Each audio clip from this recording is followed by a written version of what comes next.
دیدی؟ من با تو چند بار گفته بودم با گپایم باور نکردی. انا مرحمت.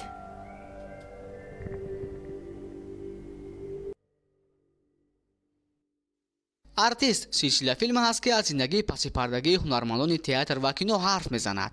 рашк, нофаҳмӣ, ҷанҷолу хархашаи як ҳунарманди театр бо ҳамсараш ки пушти чашми тамошобин ба вуқӯъ меояд, ҳунармандони хатносинамо ба риштаи кино кашиданд. از جانب تماشابینان بسیار درخواست میشد، بسیار خواهشان میشد درباره این یا اون هنرمند حیات واقعی اونها رو میپرسیدند. محض برای جواب همین سوالهای تماشابینان ما یک سلسله فیلمی ارتیست رو یعنی که تهیه کرده روی نوار آوردیم که این بازگو از حیات پس‌پردگی بسیاری از هنرمندان که البته همین واقعه حیاتی رو دارند در زندگیشون، یعنی که ما روی پرده سینما آوردیم، روی نوار آوردیم که تماشابین میتواند در حالت تماشا کردن همین فیلم یعنی که با همون سوالهایی که یعنی که داده بودن جوابهای خویش رو پیدا کنند.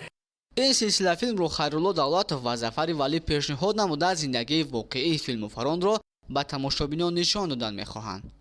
نازیم حتی همسایه زنها میگویند که انا همون همکارش رو بزنید. بس! اکنون از حد گذراندی. انا همین خیر حقیقت تلخ است. اگر دروغ باشد چی عصبی میشوید؟ چی با سری من داد میزنید؟ باید گفت که در طول 4 سال فعالیت مؤسسه مذکور این اولین فیلمی است که 24 سریگی ثبت کرده می شود. موضوع اساسی فیلم پور از زندگی یک هنرمند گرفته شده. هنرمندان سرشناس کشور به مثل محمد یار و زلخمار ابراهیم و هنرمندان تئاتر موسیقی مسکوی به نام عطا محمدجان و شهری باختر برای نقش‌آفری جلب شدند.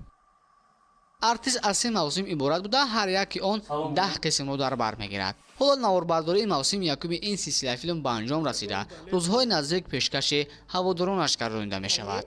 هر روز از طریق تلویزیون نشان میدهند چطور داماد جانتان با آن همون همکارش سرای خان در صحنه اظهار محبت میکنند.